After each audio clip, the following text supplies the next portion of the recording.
मेरे प्यारे विद्यार्थियों, हम लोग पढ़ रहे हैं हिंदी पद्य साहित्य का इतिहास। क्या पढ़ रहे हैं? पद्य साहित्य। और पद्य साहित्य के अंतर्गत क्या पढ़ रहे हैं? हम लोग आदिकाल, भक्तिकाल, रीतकाल पढ़ चुके थे।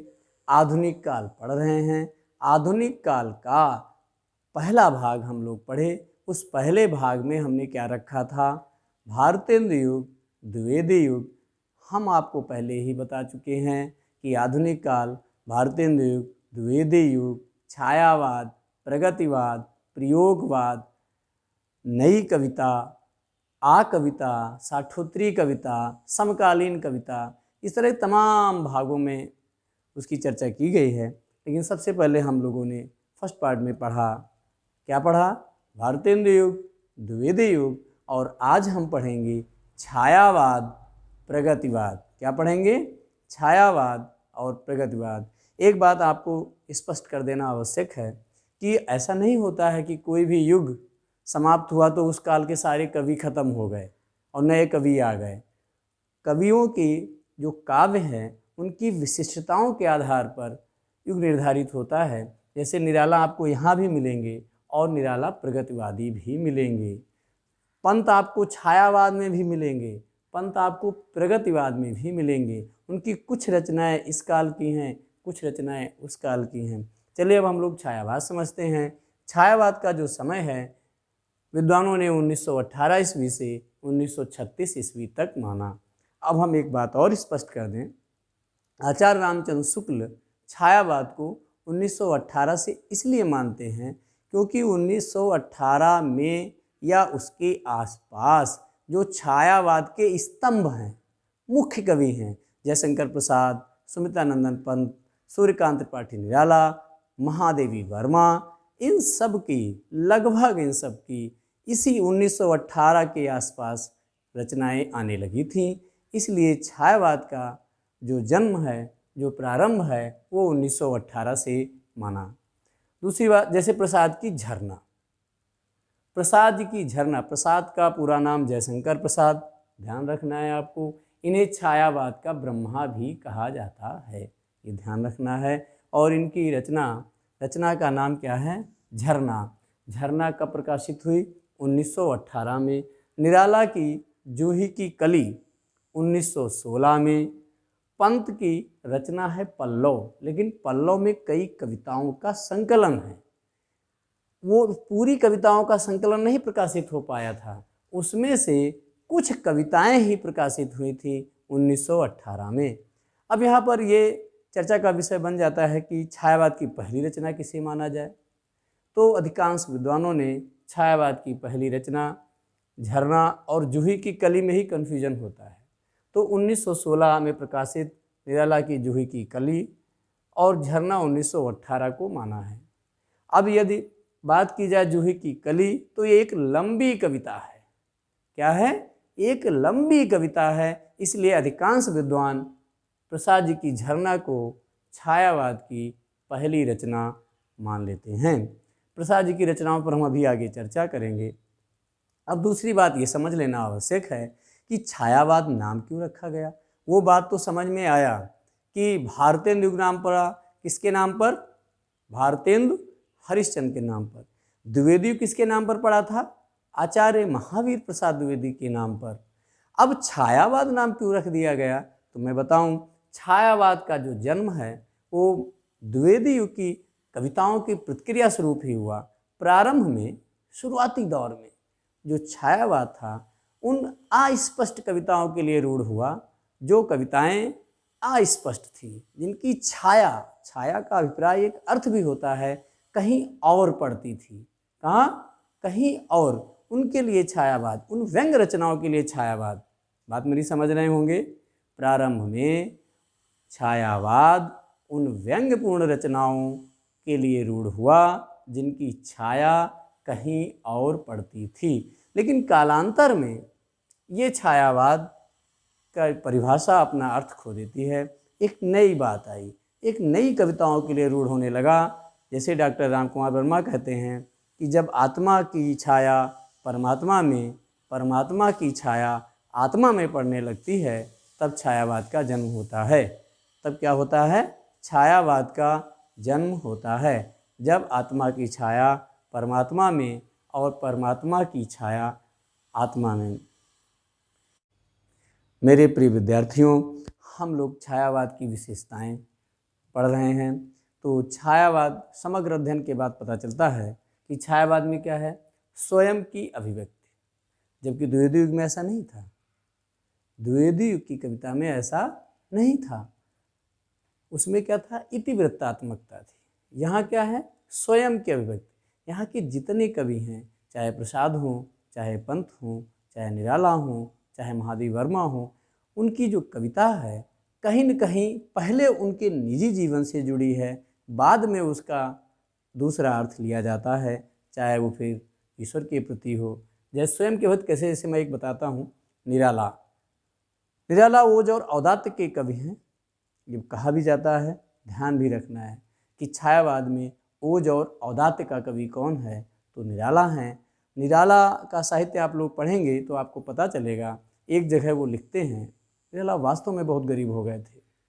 एक जगह लिखते हैं, धिक जीवन जो पाता आया है विरोध, धिक जीवन जिसके लिए किया ही सदा शोध। इस तरीके से वो अपने निजी जीवन की ये कविता कैसे आत्मपरक हो गई, हम निराला की एक लाइन देखते हैं। धिक जीवन जो पाता आया है विरोध, करे ये जीवन धिक्कार है जो सदैव विरोध। अच्छा, कारण भी था, इसकी चर्चा आगे हम करेंगे कि निराला की कविताएं उस समय स्वश्री पत्रिका में छपा नहीं करती थी।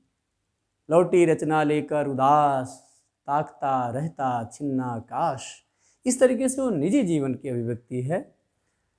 सौंदर्य चित्रण, अब इस पर बहुत डिटेल में चर्चा नहीं करना है यहाँ पर।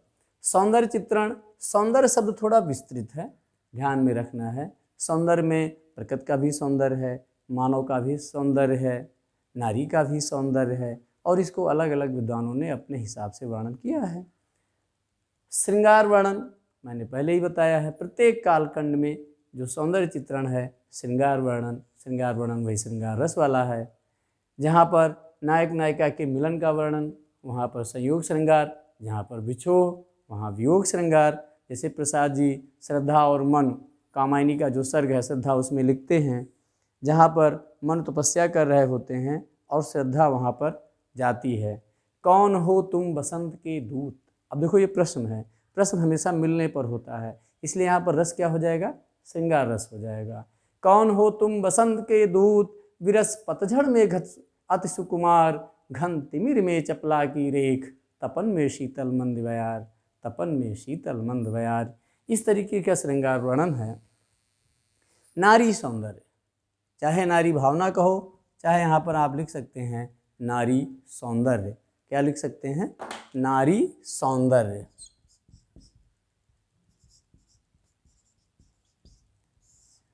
पूरे छायावादी काव्य में नारी सौंदर्य जो है, उसका हर प्रकार का सौंदर्य, चाहे वो बेटी रूप हो, चाहे स्वरूप हो, उसके हर स्वरूप का वर्णन मिलता है। तो नारी, प्रसाद जी की एक लाइन देखें, नारी तुम केवल श्रद्धा हो, नारी तुम केवल श्रद्धा हो, विश्वास रजत नग पगतल में, पीयूष स्रोत से बहा करो जीवन के सुंदर समतल में। ठीक इसी तरह द्विवेदी युग में मैंने बताया था, अवला जीवन हाय तुम्हारी यही कहानी। प्रकृति चित्रण, प्रकृति चित्रण भी लगभग प्रत्येक कालखंड की विशेषता रही है, प्रकृति का वर्णन किया गया है। प्रकृति चित्रण में यहाँ पर देखा जाए तो पंत का पूरा नाम है सुमित्रानंदन पंत। इन्हीं को प्रकृति का चतुरचितेरे कवि कहा जाता है। कभी कभी कहीं कहीं प्रश्नों में एक बार पूछा गया था, प्रकृति का राजकुमार किसे कहा जाता है, तो प्रकृति का राजकुमार कौन है, सुमित्रानंदन पंत। अच्छा, सुमित्रानंदन पंत चूँकि उत्तरांचल में पता ही है जन्म हुआ था, तो वहाँ का जो वातावरण है उनके व्यक्तित्व को निर्मित करने में बड़ा सहायक सिद्ध हुआ। उसके दो प्रकृति के उन्होंने हर रूप का वर्णन किया है, कोमल और कठोर। जब वो कोमल रूप लिखते हैं तो बोलते हैं लहला पालक महमा धनिया, लौकी और सेम फली फूली, मखमली टमाटर हुए लाल, मिर्चों की हरी भरी थैली। ये उनका कितना बढ़िया कोमल सौंदर्य है। इसी तरह जब निराला उसका कठोर रूप लिखते हैं तो लिखते हैं, यानी कि जो प्रकृति का जो वर्णन है कोमल और कठोर, झंझा झकोर गर्जन था, बिजली थी नीरद माला। प्रसाद जी की। झंझा झकोर गर्जन था, बिजली थी नीरद माला, पाकर इस शून्य हृदय को आज सबने डेरा डाला। ऐसे निराला की कविता बादल राग, उसमें प्रकृति का कठोर चित्रण किया गया है। अगली जो मुख्य विशेषता, वैसे मैं प्रत्येक कालखंड में 5 विशेषताएं ही बता रहा हूँ, लेकिन छायावाद में जो सबसे और जो समग्र साहित्य की विशेषता है, दुख और वेदना। दुख और वेदना वास्तव में प्रत्येक कवि में दुख, जैसे निराला और महादेवी वर्मा, इनके साहित्य में वेदना, जो महादेवी वर्मा है, महादेवी वर्मा को आधुनिक मीरा भी कहा जाता है। वो इसीलिए कहा जाता है वेदना के कारण। ये बौद्ध के दुखवाद से प्रभावित हैं। ये विरह और वेदना की कवित्री कही जाती हैं। मैं नीर भरी दुख की बदरी, चिर स्पंदन में निस्पंद बसा, क्रंदन में आहत विश्व हसा। इस तरीके की जो अभिव्यक्ति है वो वेदना की अभिव्यक्ति है। इसलिए समग्र साहित्य में दुख और वेदना की अभिव्यक्त होने के कारण ये इसकी प्रमुख विशेषता है। अब हम लोग पढ़ेंगे छायावाद के प्रमुख कवि कौन कौन से हैं और उनकी महत्वपूर्ण रचनाएं कौन कौन हैं। हम लोग पढ़ रहे हैं छायावाद। छायावाद के प्रमुख कवि, उनकी रचनाएं समझ लें।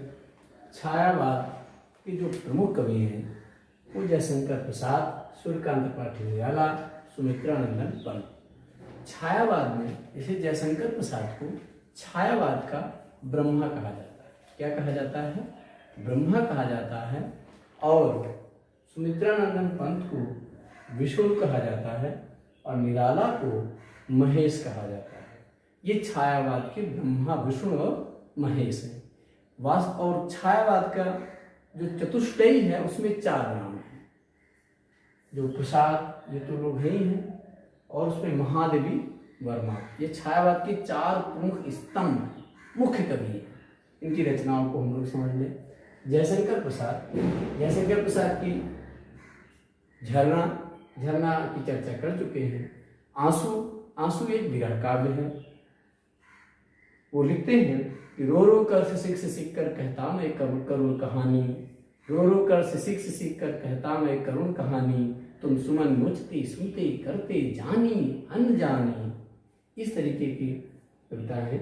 लहर कामायनी, प्रसाद जी की कामायनी 1935 में आई, 1935। उसी के बाद 1936 से तक छायावाद का समापन नहीं हो गया। ये बात अभी चर्चा करेंगे। शोकोच्छ्वास और करुणालय, प्रसाद जी की रचनाएं मैंने क्या क्या बताइए? बहुत बढ़िया। कामायनी, करुणालय, शोकोच्छ्वास, झरना, लहर, बहुत बढ़िया। एक चीज और ध्यान में रखना है, यह है शोकोच्छ्वास। एक इसी तरीके की रचना है पंत की उच्छ्वास। ये ध्यान में रखना है, ये परीक्षाओं में पूछा भी जाता। उच्छ्वास किसकी है? तो पंत की है। शोकोच्छ्वास किसकी है? तो प्रसाद की है। दूसरे महत्वपूर्ण कवि हैं सूर्यकांत त्रिपाठी निराला। निराला के संदर्भ में कहा जाता है कि ये बहुत दरिया दिल व्यक्ति थे, और इनके संदर्भ में किसी विद्वान ने कहा भी है कि अमीरी की तो ऐसी की कि अपना घर लुटा बैठे। अमीरी की तो ऐसी की कि अपना घर लुटा बैठे, फकीरी की तो ऐसी की कि तेरे दर पे आ बैठे। फकीरी की तो ऐसी की कि तेरे दर पे आ बैठे। इनका जन्म उन्नाव गढ़ाकोला में हुआ था। इनकी जो मुख्य रचना है अनामिका, परिमल, गीतिका, तुलसीदास, कुकुरमुत्ता, सरोज। एक जो सबसे महत्वपूर्ण रचना है वो है राम की शक्ति पूजा। क्या है? राम की शक्ति पूजा। राम की शक्ति पूजा इनकी प्रमुख रचना है। सुमित्रानंदन पंत की रचना है। एक बात और बता दें आपको, सुमित्रानंदन पंत एक ऐसे कवि हुए हैं जिनका काव्य समय के साथ बदलता रहा। यहाँ आपसे सीधा प्रश्न पूछा जाता है, सुमित्रानंद ऐसा कौन सा कवि छायावाद की है जिसकी रचनाएं समय समय पर बदलती रही हैं? तो सुमित्रानंदन पंत हैं। उच्छ्वास, वीणा, पल्लव, गुंजन, ग्राम्या, युगांक, युगवाणी, कला और बूढ़ाचार, लोकायतन, चिदम्बरा। चिदम्बरा पर सुल्तानंदन पंत जी को ज्ञानपीठ पुरस्कार मिला था। अगले हम देखेंगे महादेवी वर्मा। महादेवी वर्मा मैं पहले भी बता चुका हूँ, छायावाद की ऐसी कवित्री हैं जिनको विरह और वेदना की कवित्री कहा जाता है। क्या कहा जाता है महादेवी वर्मा को? विरह और वेदना की कवित्री कहा जाता है। इन्हें आधुनिक मीरा भी कहा जाता है। क्या कहा जाता है? इन्हें आधुनिक मीरा भी कहा जाता है। इनकी रचनाएं इस प्रकार हैं: निहार, रश्मि, नीरजा, सांध्यगीत और यामा। यामा पर इनको ज्ञानपीठ पुरस्कार मिला। ये बात ध्यान में रखना कि इनकी किस रचना पर ज्ञानपीठ मिला है। इस सीधे परीक्षाओं में पूछा जाता है कि महादेवी वर्मा को किस, या कभी कभी प्रश्न ऐसे भी पूछ लेते हैं कि यामा किसकी रचना है। कभी प्रश्न ऐसे पूछा जाता है कि यामा पर कौन सा पुरस्कार मिला, और कभी प्रश्न ऐसे भी आता है महादेवी वर्मा को किस रचना पर ज्ञानपीठ पुरस्कार प्राप्त हुआ। यामा पर हुआ। एक जानकारी और दे दें कि 1936 मैंने लिखा है 18 से 36 यानी कि 18 साल छायावाद का समय माना गया, लेकिन कुछ विद्वानों ने 1938 तक माना है, क्योंकि छायावाद के बाद प्रगतिवाद आएगा। वास्तव में देखा जाए जो प्रगतिवाद है, प्रगतिवाद का जो पहला अधिवेशन भारत में हुआ था वो लखनऊ में हुआ था। प्रगतिशील एसोसिएशन राइटर करके प्रगतिशील लेखक संघ, और उसके सभापति अभी चर्चा करेंगे प्रगति में, वो 1936 में ही हुआ था। लेकिन कुछ विद्वान 36 से और 38 तक एक नई कार्यधारा, उसमें दो तरीके की कविताएं लिखी गई। एक तो राष्ट्र भक्ति की कविताएं, दूसरा प्रेम और मस्ती की कविताएं लिखी गई। तो उसको हम थोड़ा सा देख लेंगे, उसके बाद हम चलेंगे प्रगतिवाद पर। तो चलो हम देखते हैं कि जो छायावाद की समय सीमा तो 1936 है, लेकिन 1936 और 38 के बीच में किस तरीके की कविता का जन्म हुआ, और उस कविता को समझने की कोशिश की जाए। अब चर्चा कर रहे थे छायावाद उत्तर, छायावाद के बाद और प्रगतिवाद से पहले। बीच में कुछ विद्वान हो गए, उनकी काव्य रचनाएं ना तो ठीक से वो प्रगतिवादी और ना ही वो छायावादी, वो बीच वाले, तो वो उत्तर छायावादी काव्यधारा है। और उत्तर छायावादी काव्यधारा में दो प्रकार की काव्य रचनाएं लिखी गई।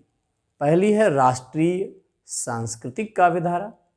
राष्ट्रीय सांस्कृतिक काव्यधारा में जो प्रमुख नाम हैं वो है माखनलाल चतुर्वेदी, इनकी पुष्प की अभिलाषा, चाह नहीं मैं सुरबाला के गहनों में गुथा जाऊं, वो वाली। दिनकर जो शौर्य और पराक्रम के कवि हैं, जो रे रोक युधिष्ठिर को नेहा जाने दो, उनको इस तरीके की रचना करने वाले राम नरेश त्रिपाठी। सुभद्रा कुमारी चौहान, सुभद्रा कुमारी चौहान का नाम कौन नहीं जानता होगा। बूंदे ले हर बोलों के मुँह हमने सुनी कहानी थी, खूब लड़ी मर्दानी वो तो झांसी वाली रानी थी। दूसरी कोट की जो कविताएं हैं वो है प्रणयपरक वैयक्तिक काव्यधारा। अब ये हरिवंश राय बच्चन इस प्रणय मूलक वैयक्तिक काव्यधारा के प्रमुख कवि हैं, और इनकी रचना जो मधुशाला, शायद ही कोई हिंदुस्तान का व्यक्ति हो जिसे मधुशाला का नाम न पता हो, कि मंदिर मस्जिद वैर कराते भेद मिटाती मधुशाला, उस तरह से बढ़िया सा लिखने वाले मधुबाला। रामेश्वर शुक्ल अंचल, इनकी रचना अपराजिता जो परीक्षाओं में पूछी जाती है। नरेंद्र शर्मा, इनकी रचना प्रभात फेरी परीक्षाओं में पूछी जाती है। इस तरह हम लोगों ने छायावाद कंप्लीट कर लिया। अब हम लोग पढ़ेंगे प्रगतिवाद। मेरे प्यारे विद्यार्थियों, हम लोग अब जानेंगे प्रगतिवाद।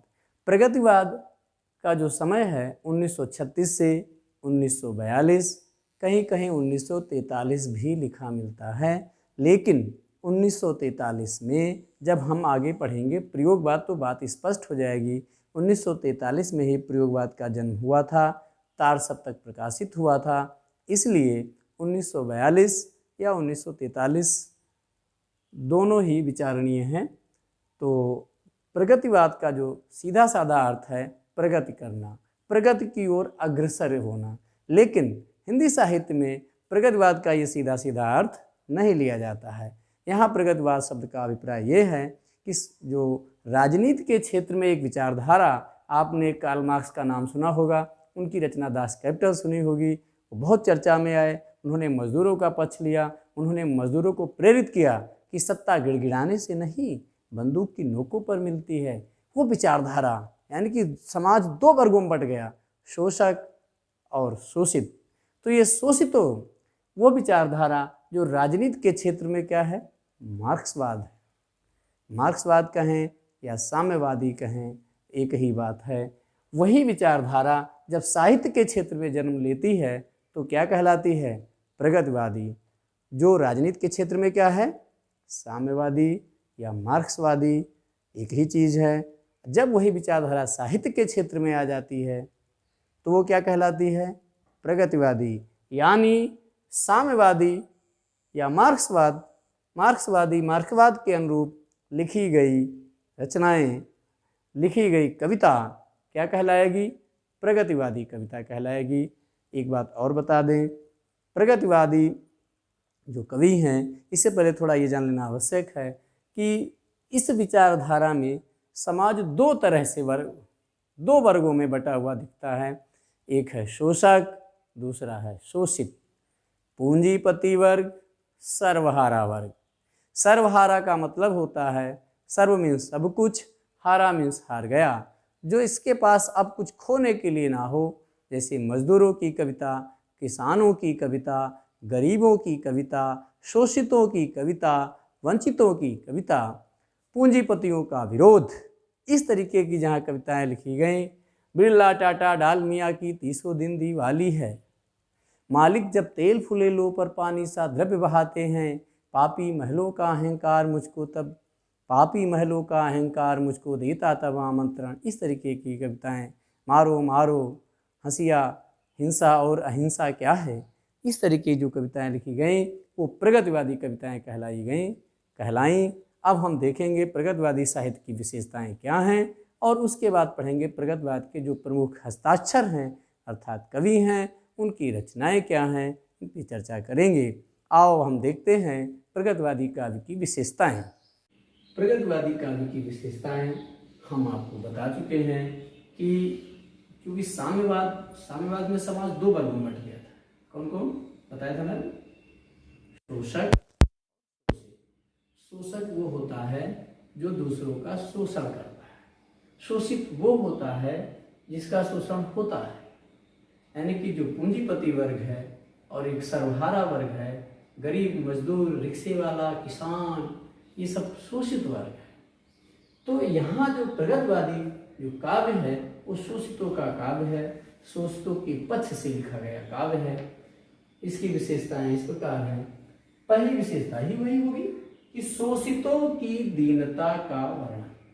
इस पूरे काव्य में जो शोषित है उसकी दीनता का वर्णन किया गया है। शोषक वर्ग के प्रति घृणा और जो शोषण करने वाला जो पूंजीपति वर्ग है उसका विरोध किया गया है, उसके प्रति घृणा व्यक्त की गई है। क्रांति की भावना,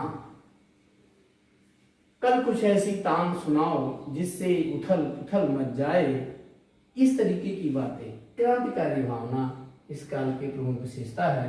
सामाजिक जीवन का यथार्थ चित्र, जो समाज में यथार्थ का मतलब होता है वास्तविक, है ना बच्चों।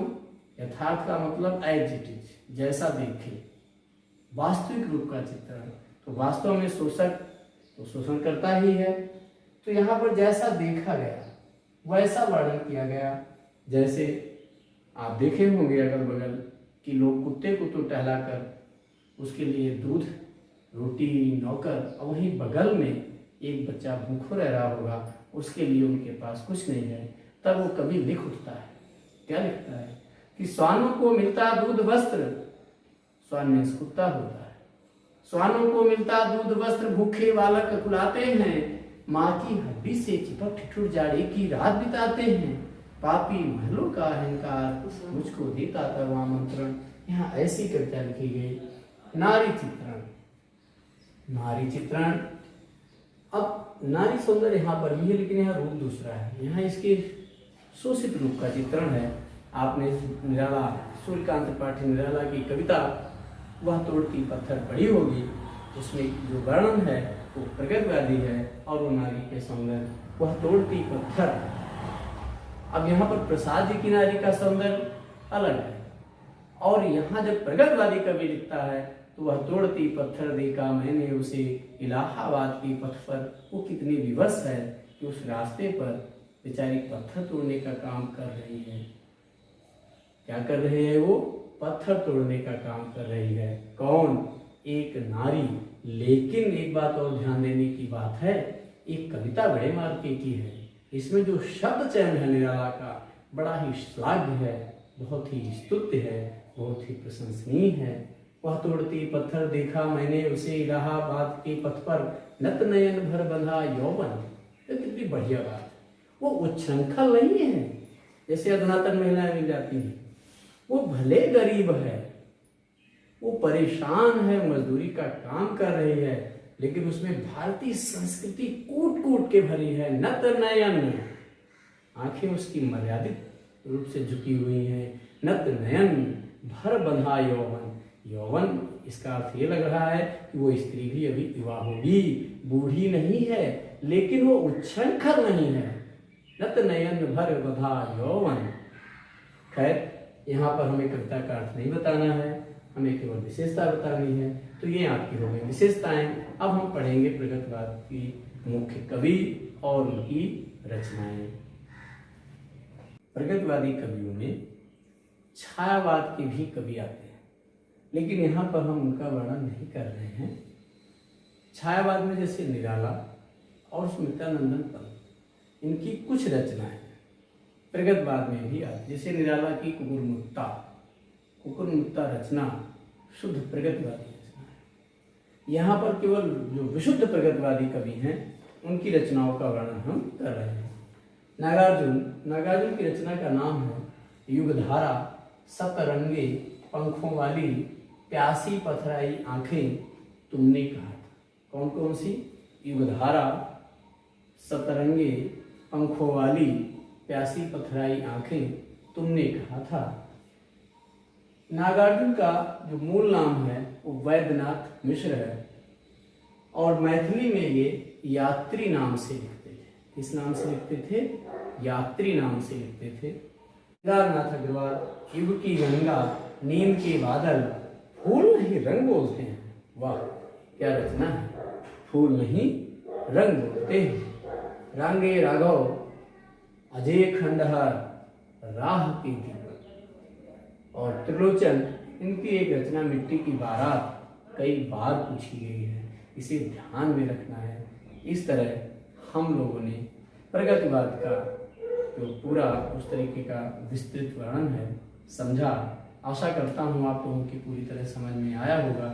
मैं एक बात पुनः याद दिलाना चाहता हूँ कि कोई युग खत्म हो जाने से उसके कवि एकदम खत्म नहीं हो जाते, वो दूसरे युग में भी होंगे। उनकी कुछ रचनाएं दूसरे युग में, निराला की और पंत की, दिनकर की, ये रचनाएं भी प्रगतिवाद में इनकी कुछ रचनाएं भी हैं। एक बात और याद दिला दें कि ये जो रचनाएं यहाँ पर आपको लग रही हैं, इनकी संख्या कम लग रही होगी। ये केवल काव्य की रचनाएं हैं। जैसे नागार्जुन ने तमाम साहित्य लिखा है, लेकिन यहाँ पर हम केवल काव्य रचनाओं का ही वर्णन, काव्य रचनाओं को ही समझ रहे हैं। अब अगला हम पढ़ेंगे प्रयोगवाद और नई कविता, वो अगले दिन इसी चैनल पर। तब तक के लिए जय हिंद, जय भारत।